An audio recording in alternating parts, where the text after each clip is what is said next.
Communism, the greatest economic system ever devised by humanity, which is precisely the reason why the majority of the countries who previously used it stopped, and the ones that didn't are neck deep in civil unrest, crippling poverty, corruption, or all three. I've wanted to make this video for a little while, ever since I saw this video from a spooky, scary socialist in my recommendation. If the data points I've given to Google suggest that I'm a socialist, please just give me the gun so I can fucking shoot myself. I was promised that this video would debunk all of the arguments that filthy, greedy, evil white racist capitalists make to hold up their evil white racist status quo. Let's just say that I was thoroughly disappointed. First thing in the video, he says that preaching his socialist dribble repeatedly gets the same talking points levied at him. Now you'd think that the crowd chanting, "Boo, get off the stage," would let you know to haul ass. What do I know? I'm just a filthy capitalist. If you're a hardline Marxist-Leninist or Rosa backstabbing suckdem, you already know it's like to advocate for left-leaning policies on the internet. And by left-leaning, I really mean anything to the left of Reagan. It's just a constant barrage of Venezuela, Animal Farm, and human nature. Just a waterfall of memorized talking points internalized since birth and spat out like the world's wrongest fountain. Even the tamest of tame suckdems are getting hit with the Venezuela line, which shows just how far right everything has gone. Everything has moved right? I mean, yeah, as of 2024, the pendulum is swinging back, but this video came out in 2020. This was dead center in the COVID pandemic, when leftism was at its nauseating peak. I would not have been able to call this guy a retarded fag if I was living in 2020. The police, the state social workers would have come to my house and told me to say trans rights 100 times while squatting on a dildo. Or so I've been told. Admittedly, this first argument is more of a misconception than anything else, and surprisingly, it tends to come from people who are new to the left, and, well, sometimes people who are just misinformed. So what socialism means is the government does some things and the private industry does some things, right? So private industry does Coca-Cola, Nike, makes your shoes. Government does other things like your police department, your fire department, your military. So you like the military? What a socialist you are! No. Just no. Basically, the argument goes that socialism is whenever the government does anything, so everything related to the government is socialist. Following this logic, libraries, welfare, fire departments, garbage removal, streetlights, policemen, the military, the CIA, FBI, and prisons are all socialist. Hopefully everyone can agree libraries are good, but grouping these things with the military, police, and prisons is ridiculous. The police is the same institution that shoots unarmed black men, incarcerates a massive amount of the population, and gets away with murder. This type of talk comes from people who want to normalize socialism to normies by showing them that, technically, the United States already has socialism. Guys.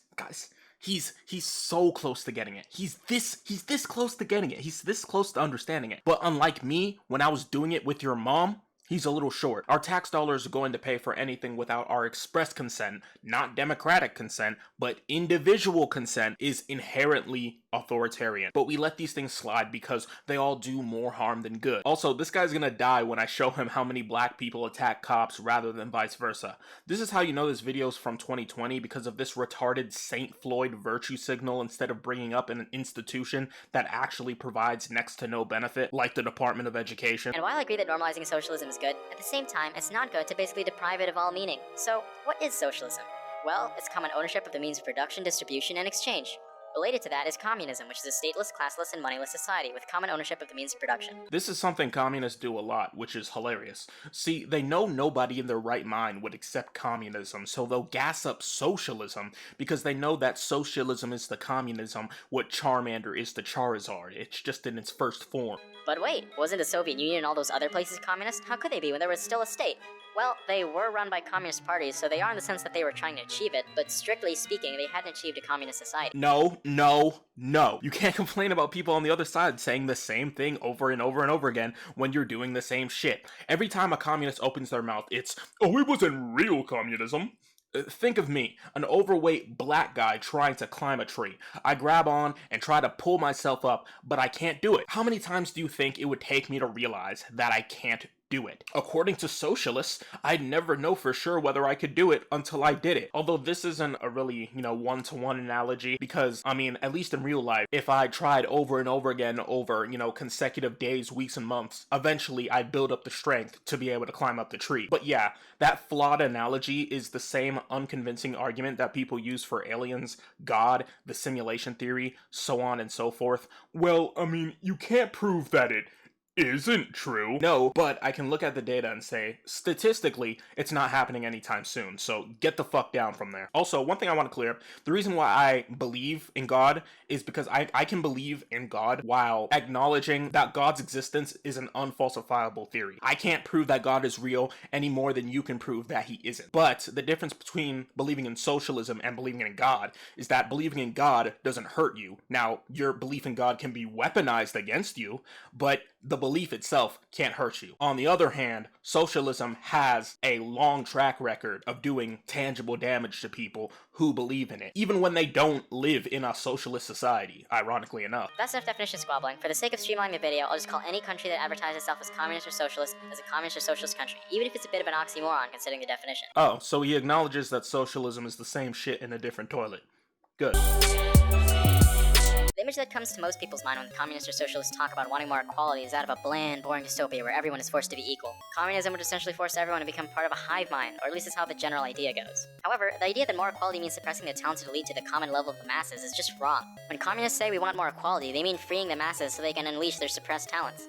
After the October Revolution, there was a flourishing of art, culture, and creativity. The futurist movement, legalization of divorce for women, and the growth of cinema were exciting developments compared to the Tsar's regime over the masses of people. It turns out liberating millions of people from the clutches of capital creates an exciting artistic society, not one where everyone is forced to be a hive mind and conform to some incorrect abstract idea of equality. Meanwhile, in capitalism, schools prepare students for a lifetime of work, while workers have to become mindless drones in jobs that a majority of them hate. Any sort of excitement or interest is usually reserved for the rich and powerful, while the rest of us go on with their boring lives. People worse off have to deal with the growing ecological disasters that are literally killing them and destroying their homes, while the rich profit off of ignoring any sort of sustainable solution. Maybe all this talk about a communist dystopia is really just an example of capitalism projecting itself? Communism's stated goal of being able to liberate people doesn't mean jack if it's already proved it doesn't work. The government's stated goal is to ensure the safety and prosperity of its citizens, and apparently doing that requires giving $5.8 billion to Israel. Hell yeah! Feminism's stated goal is ensuring equal rights and opportunity for women, but it was hijacked by people who think embracing femininity is looking like gay Kratos. Antifa's stated goal was ridding us of fascism,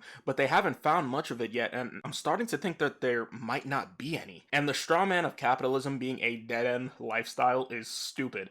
Everyone hates their lives sometimes. It's the times when you don't that makes living worth it. I'm skipping the next two sections because he does exactly what he claims to hate, again using the same old tired commie arguments on the Holodomor and Animal Farm. Mentis Wave has a way better video on the Holodomor. I highly recommend watching it after you're done with this one. The other section I'm skipping is about Animal Farm, and I'm skipping it because George Orwell's slander will not be tolerated in this house. Yes, I know he was a racist. Yes, I know he would have found me disgusting. I don't care. His books are goated. They're middle school reading for a reason. Cry about it. The fact that communist countries had famines is mocked again and again, but it ignores the fact that after these famines, countries like the Soviet Union and China accomplished food security for the rest of their existence. A study called Economic Development, Political Economic System, and Physical Quality of Life compares socialist and capitalist countries based on different levels of development, looking at the physical quality of life of both. Data for the study was taken from the World Development Report of the World Bank. Shockingly, it found the daily per capita calorie supply was actually higher in socialist countries than those of capitalist ones. Contrary to the much proclaimed no food, the average socialist citizen was receiving more food than their capitalist counterparts. By the way, the same publication also shows that not only did socialist countries have a higher calorie supply, they also had lower child death rates, higher life expectancy, population per physician, population per nursing person, adult literacy, and secondary education. In fact, the Physical Quality of Life Index, which is a composite and derived measure, shows just how superior socialist countries are to capitalist countries in terms of quality of life. The discussion section of the study goes on to say, historically there is some evidence that the discrepancies between capitalist and socialist nations have reflected varying social policies. All the socialist countries have initiated major public health efforts. These initiatives have aimed toward improved sanitation, immunization, maternal and child care, nutrition, and housing. In every case, the socialist countries have also reorganized their healthcare systems to create national health services based on the principle of universal entitlement to care. These policies have led to greater accessibility of preventative and curative services for previously deprived groups. Expanded educational opportunities also has been a major priority for socialist nations, as publicly subsidized education has become more widely available. Literacy campaigns in these countries have brought educational benefits to sectors of the population who earlier had not gone to school. It's really funny that he brings the USSR into this. Let's see what the National Security Archive has to say about this. Let me get my nerd glasses on. It being the 5-year plan's modest goals for agriculture called for a 10% increase in production over the 1940s. ... The agricultural goals of the first 5-year plan were not met, with the CIA and others only beginning to report on it in detail early in the next decade when they received additional collection and analytical resources. grain output did not exceed the pre-war level until 1952. No. That's not it. That's not it. Stay with me now. Quote from the U.S. Department of Agriculture's USSR Grain Policies and Data by Emily Moore, circa July 1986. The Soviet Union consumes 218 million tons of grain a year, but produces 180 million tons. The difference makes the Soviet Union the world's largest grain importer, accounting for 20% of international grain trade. The Soviet Union never achieved food security, but you know who did? The United States of A, baby! Because we achieved raw calorie food security in the 1890s and modern nutritional food security by the 1960s. Spooky's definition of food security is importing more grain than any other country on Earth during a nuclear arms race where any country deciding that they don't fuck with you heavy is a death sentence for hundreds of thousands. And that's not even the only country he lied about. China didn't achieve food security until after free market-oriented reforms were put in place. Vietnam didn't achieve it until similar reforms did the same. North Korea has yet to achieve it to this day. Are we sensing a pattern of some sort? In the Communist Manifesto, Karl Marx states, the theory of the communists may be summed up in a single sentence: abolition of private property. Many people have taken this to mean that communists don't want anyone to own anything, even to the point of sharing our toothbrushes communally. Hey, it's my turn. Oh, okay, here you go. Open wide. Whore. Okay, this is a bit of a side rant. I noticed this guy sneaks the word vor and other unfunny shit into his videos quite a bit. He also did it in the beginning of the Stalin video that I watched just to see what other stuff he talks about. I thought these jokes were supposed to be funny. Sir, that joke is just porn. You can't make jokes unless they're funny. And being on the left gives you a -30 modifier to humor. So I'm legally restricting your ability to tell jokes until further notice. And if you go against this mandate, you're a filthy capitalist. But anyway, if you actually read the manifesto, literally 1 second earlier from that quote, Marx says himself, the distinguishing feature of communism is not the abolition of property generally, but the abolition of bourgeois property. How communists use private property in this context is different from the common definition. Communists don't want to take away your toothbrush or things that you possess. Those are personal property. Private property are things used to make more money and give power to those that own them, like a factory, banks, offices, and infrastructure. The abolition of private property means taking those things from private hands and putting them into the hands of the community. To sum it up, communists don't want to take away your personal property, just the private property of the ruling class. Yeah, no, this is some bullshit. First off, how do we tell the difference between private and personal property? My car can get me to work so I can make money. My toothbrush makes my breath smell nice so I don't gas the office when I walk in, which stops me from getting fired, because if I did get fired, I couldn't make money. If you push all of these things to their logical conclusions, there is no difference, and that's by design. Because if you can draw a line between it and making money, then the government has the right to seize it. On top of that, this is not only extremely authoritarian, it's also hypocritical, because in order to seize private property, you need to have a government, and anyone in government is by default the ruling class. And this ruling class, which will exist whether you like it or not, are not bound by anything to actually redistribute the private property. They have zero incentive to do so.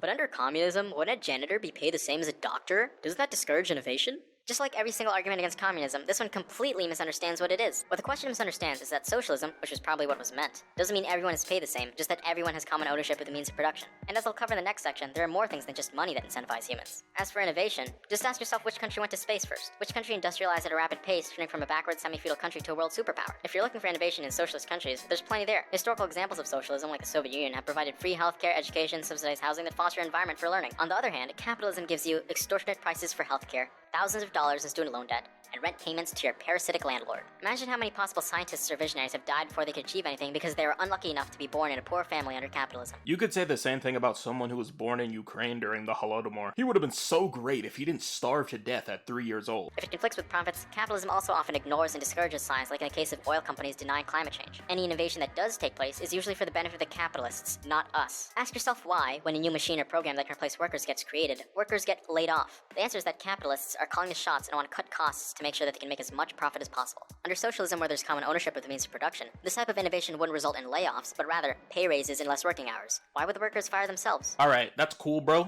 These aren't valid arguments because these things are not products of capitalism. Our healthcare is not expensive because it needs to be. It's because the cost of medical care in the US as a whole is so inflated that it's basically mandatory, as paying for insurance is much easier than getting smacked with a $4,000 bill for closing the door on your fucking shin. These prices got inflated because lobbyists and corporations were able to bribe the government, which is inherently authoritarian and not capitalist, which allowed them to charge for massive profit. This isn't capitalism, it's corruption, and if we're going blow for blow, I'd say capitalism has been able to withstand corruption a lot better than communism could.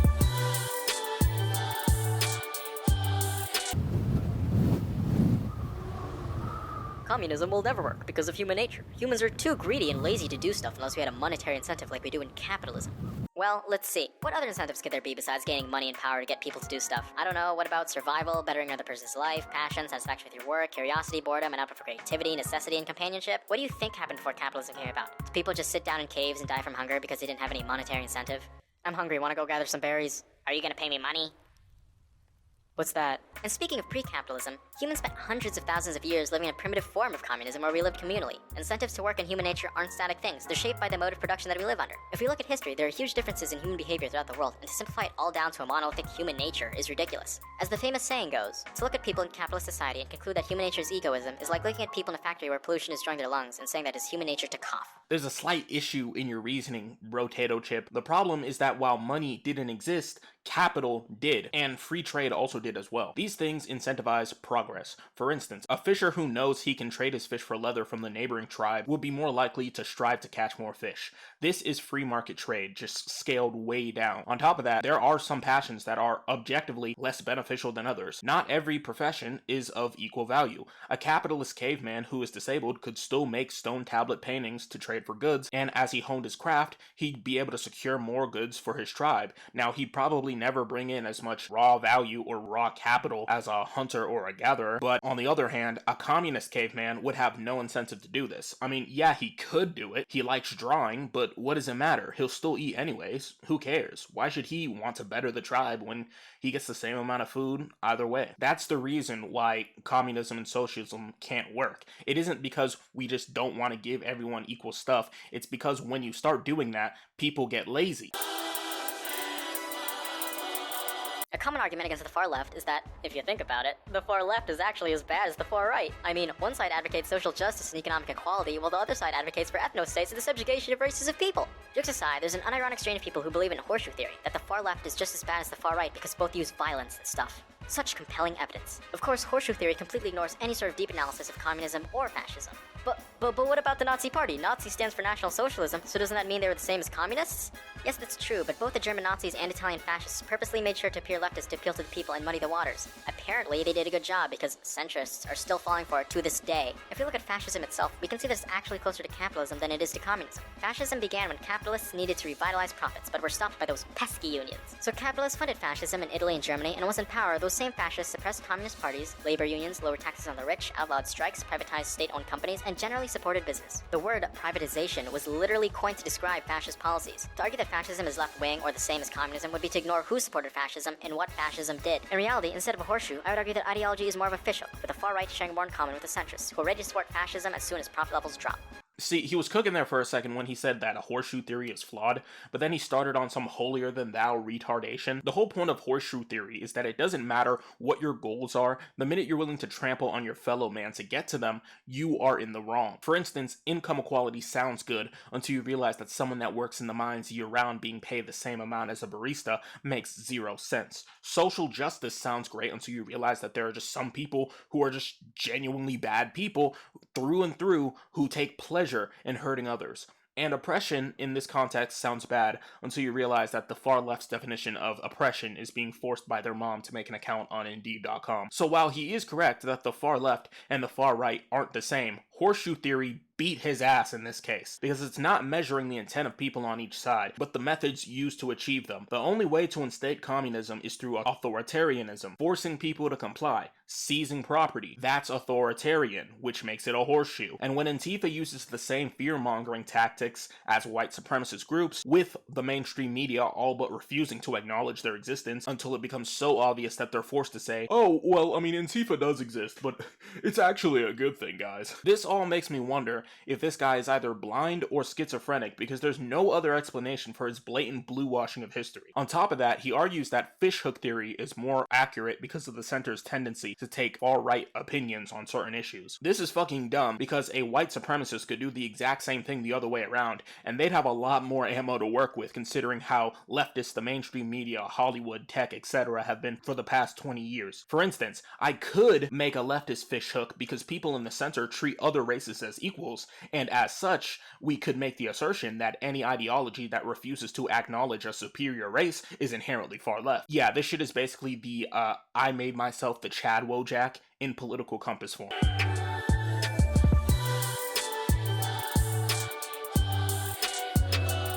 This is another reason that fascism and communism are always incorrectly depicted to be two sides of the same coin. In fact, it's the central idea in a bunch of other arguments like communism is always implemented incorrectly, or communism only works on paper. If communism only works on paper, it's a good thing I live in paper. Did this dude just fucking dab? This video is not from 2016, it's from 2020. I don't care if it's ironic. You deserve the electric chair for this joke. These three arguments are essentially the same thing, so that's why I'm mushing them together into the same section. The idea that communism is inherently authoritarian is misleading, because it only developed these things after capitalism tried to crush it. In 1918 to 20, 14 capitalist nations invaded Soviet Russia to overthrow the communists, with the years of this civil war intensifying the Bolshevik siege mentality. The same pattern of imperialist, capitalist powers invading to protect capital can be seen in other countries that try to move beyond capitalism. The Spartacist uprising in Germany was suppressed by the Suckdems with fascist paramilitary forces in 1919. Catalonia was crushed by fascists in the Spanish Civil War in 1939. Cuba in 1961 suffered from an invasion and afterwards decades of terrorism from the US. Chile in 1973, Nicaragua in 1986, the Vietnam and Korean Wars, and so much more. As we can see, capitalism will stop at nothing, even going as far as supporting fascism if it means stopping communism from threatening the flow of capital. The reality is that revolutionary countries are not going to be allowed to develop a socialism that is unhindered. Instead, what we see is a sort of siege socialism, with authoritarian measures being adopted just to fight back the onslaught of the West. In the whole context, we can see that the totalitarianism of communism is not a natural development, but an unnatural one caused by the constant barrage of capitalist terrorism. So when communist states fail to defend themselves from capitalist massacres and genocides, then capitalists laugh and pin the blame on communism's inherent weakness. But when communist states do defend themselves, when they implement strict security measures to protect their people from capitalist death squads, then the capitalists run decrying the commies for being power-hungry monsters who were just authoritarians seeking to seize state power all along. So if communism is bad and weak when it fails to defend itself, but it's also bad and authoritarian when it does defend itself, then when would communism ever not be depicted to be villainous? The answer is never, because no matter what communist states do, it's always spun to be bad. This is not an argument. It's a dogma. I'm gonna respond to this, and I'm grouping his argument against Venezuela as well here, because he basically says the same thing. Venezuela, he says, had its downfall triggered by the falling price of oil, which was caused by capitalism, along with American propaganda. The propaganda is like, whatever, like, we can't trust the mainstream media. Wow, I never would have guessed. Same with the US intervening in communist countries. Wow, the anti-communist country is fucking shooting other communists. Wow, it's to be expected. This doesn't either refute capitalism or bolster communism. See, this guy's reasoning for communism not being authoritarian is basically, bruh, what are you talking about? It's literally communism, not fascism. Can you read? Like I said before, it doesn't matter what communism claims to be. McDonald's claims that their food is healthy, which doesn't mean it is. If communism requires all private property to be seized without consent, which is inherently authoritarian, in order for it to work, then it's authoritarian. And if the society in question also suspiciously resembles fascism every single time it's implemented, you'd think that we'd eventually get the hint. This argument goes hand in hand with the totalitarian one before. The idea goes that communist governments are oppressive and that the poor and downtrodden are prevented from exercising the democratic rights they had before. The truth, however, is much less dramatic. Democratic rights hadn't existed in these countries before communism arrived. Poland was a rightist dictatorship. Russia was a czarist autocracy. Albania was an Italian fascist protectorate. Cuba was a US-sponsored dictatorship. Lithuania, Hungary, and Romania were all fascist regimes. These countries had known little democracy. If you're actually curious about democracies under communism, check out this video detailing how Cuba's democratic system works. Needless to say, it's much better than the system we have in capitalist countries. So while capitalists are willing to virtue signal political rights rights and liberties in communist countries, they will brutally crush it if the people actually support the communist regimes. Before the dissolution of the Soviet Union, the people held a referendum in which the vast majority of people wished to preserve the Union. Of course, the political will of the people should be ignored if it goes against capital's interests, and it went ahead anyway. If you want to discuss political rights being taken away in communist countries, there's no better time than during the overthrow of communism. Yeltsin, the US-supported capitalist president of Russia, disbanded the Russian parliament along with every other elected represented body, abolished Russia's constitutional court, banned labor unions from political activities, outlawed parties, and attacked the parliament building, killing 2,000 people. Yeltsin's popularity rating right before the election of 1996 was 8%. It got so bad that the United States had to rig elections in Russia to ensure his victory. Ironic considering today's situation. Russians. Russia. Oh my god, my throat. The same pattern existed in other former communist countries, with Marxists enduring political suppression and elections being rigged to prevent the people from voting to bring back communism. Whenever communists won victories in fair and open elections judged by outside sources like in Albania and Bulgaria, they were forced to step down from the pressure of capitalists. All this virtue signaling about political rights from capitalists goes away when the people themselves want communism back. This is once again not a refutation of capitalism, but capitalist monopolies. In fact, I'd argue it's actually the opposite. The only reason why capitalists were able to meddle in the politics of communist countries was because the ruling class of these countries had an incentive to go along with what they wanted for money. We're basically just going around in circles at this point.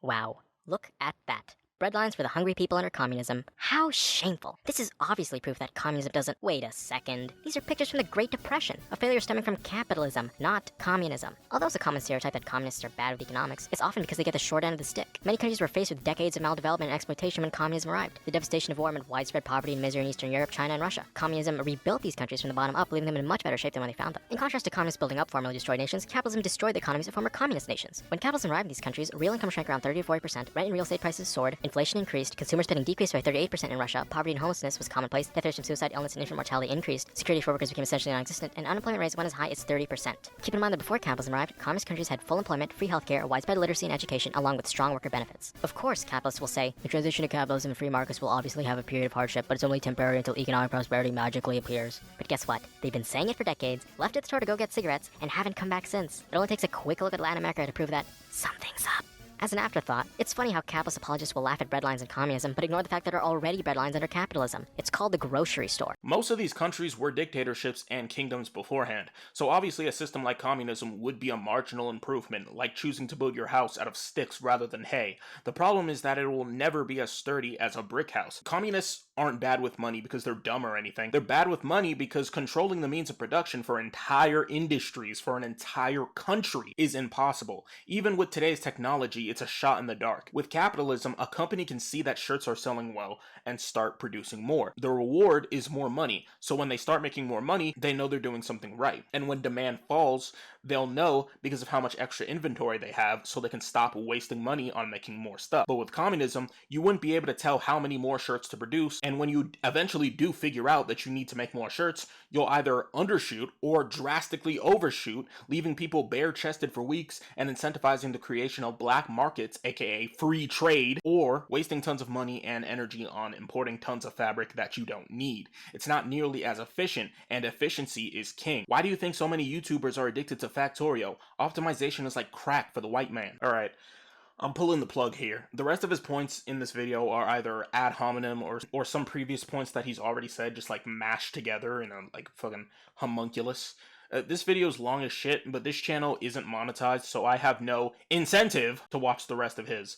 Spooky Scary Socialist video will be in the description under my other social medias because I'm a greedy capitalist and I want you to see my stuff first.